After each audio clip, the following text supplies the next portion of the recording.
نحمده ونصلي على رسوله الكريم اما بعد فاعوذ باللہ من الشیطان الرجیم بسم اللہ الرحمن الرحیم۔ آسمانی کتابیں اور صحیفے۔ اللہ تعالیٰ نے اپنے فضل و کرم سے لوگوں کی ہدایت کے لیے چھوٹی یا بڑی جتنی کتابیں اپنے نبیوں پر اتاری، سب کلام اللہ ہیں، سب حق ہیں، اور ان میں جو کچھ ارشاد ہوا ہے سب پر ایمان لانا ضروری ہے۔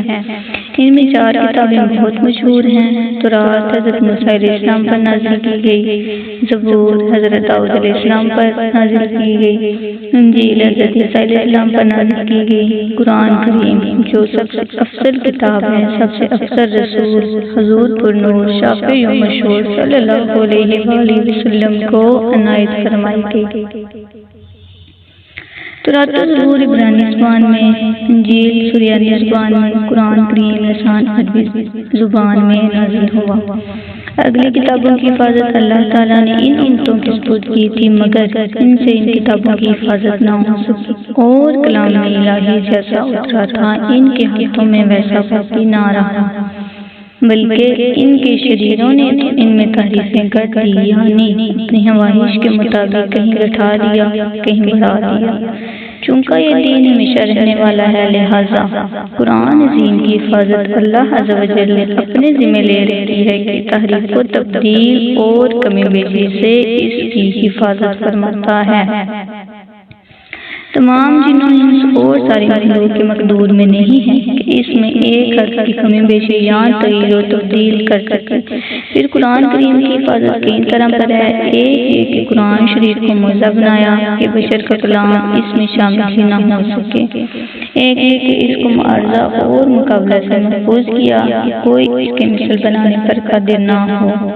ایک کہ ساری خلقت کو اس کے نست و نبوت اور مدود کر دینے سے عاجز کر دیا کہ کفار باوجود کمال طاقت کے اس کتاب مقدس کو معدوم کرنے سے عاجز ہیں، لہذا اس میں کسی حرف یا نقطہ کی کمی بیشی محال ہے۔ اگرچہ تمام دنیا اس کے بدلنے پر جمع ہو جائے تو جو یہ کہے کہ اس میں کچھ پارے یا صورتیں یا آیتیں مل کے ایک حرف کسی نے کم کر دیا یا بڑھا دیا یا بدل دیا، وہ قطعاً کافر ہے۔ اگلی کتاب انبیاء کرام ہی کو زبانی یاد ہوتی۔ قرآن کریم کا موضوع ہے کہ اسے مسلمانوں کا بچہ یاد کر لیتا ہے۔ حضور اکرم صلی اللہ علیہ وآلہ وسلم سے قبل اتنے نبی اور رسول تشریف لائے، ان کی رسالت کسی خاص قوم اور ایک مقررہ وقت تک کے لیے تھی، اس لیے وہ فرمان اور قانون یا ہدایتیں جو پیغمبروں کے ذریعے امتوں کو بھیجی گئیں، ان میں اصلاح کی قوت ایک معین زمانے اور ایک خاص قوم کے لیے تھی۔ لہذا اگر تھوڑی دیر کے لیے یہ فرض کر لیا جائے کہ ان آسمانی کتابوں کا وجود اس وقت بھی بینہ موجود ہے، تب بھی وہ تمام عالم انسانی کے لیے کامل دستور العمل نہ سمجھی جائیں گی۔ ایسا کامل دستور العمل یا ضابطہ حیات جو زندگی کے تمام شعبوں اور انسانی ترقی کے تمام مرحلوں میں سے رہنمائی فرمائے، وہ صرف ایک ہی صحیفہ آسمانی ہے جس کا نام قرآن مجید ہے۔ اس لیے ہم مسلمانوں کا عقیدہ ہے کہ قرآن مجید نے اگلی کتابوں کے بہت سے احکام منسوخ کر دیے۔ کسی حکم کے منسوخ ہونے کا مطلب یہ ہے کہ بعض احکام کی جہاز وقت کے لیے ہوتے ہیں جو علم الہی میں ہوتا ہے، مگر امت پہ یہ ظاہر نہیں کیا جاتا کہ یہ حکم فلاں وقت تک کے لیے ہے۔ جب وہ میعاد پوری ہو جاتی ہے تو دوسرا حکم نازل ہوتا ہے، جس سے بظاہر یہ معلوم ہوتا ہے کہ وہ پہلا حکم اٹھا دیا گیا اور حقیقتاً دیکھا جائے تو اس کے وقت کا ختم ہونا بتایا جاتا ہے۔ منسوخ کے معنی بعض لوگ باطل ہونا کہتے ہیں، یہ بہت سخت بات ہے۔ حامل یا سب حق ہیں، وہاں باطل کی رسائی کہاں۔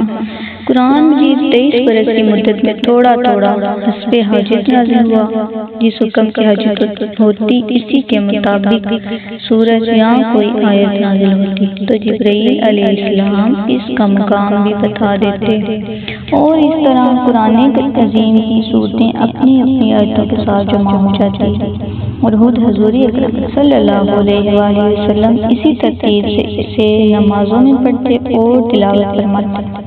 پھر حضور سے سن کر صحابہ کرام رضی اللہ عنہم یاد کر لیتے۔ غرض قرآن عظیم کی ترتیب اللہ تعالیٰ کے حکم سے جبرائیل علیہ السلام کے بیان کے مطابق اور لوح محفوظ کی ترتیب کے موافق حضور اکرم صلی اللہ علیہ وآلہ وسلم کے زمانہ تسہیم میں واقع ہوئی تھی۔ یہی ترتیب آج بھی قرآن میں باقی اور قیامت تک باقی رہے گی۔ حالانکہ اللہ کی اصلاح و اخلاق کے لیے اللہ تعالیٰ کی اتاری ہوئی مختصر سی چھوٹی چھوٹی کتابیں یا ورق جو قرآن شریف سے پہلے اتارے گئے انہیں صحیفے کہتے ہیں۔ ان میں اچھی مفید نصیحتیں اور کارآمد باتیں ہوتی ہیں۔ قرآن کریم میں صحف ابراہیم و موسیٰ کا ذکر ہے اور ان کے سوا باقی تمام صحیفے حق ہیں، سب پر ایمان ضروری ہے۔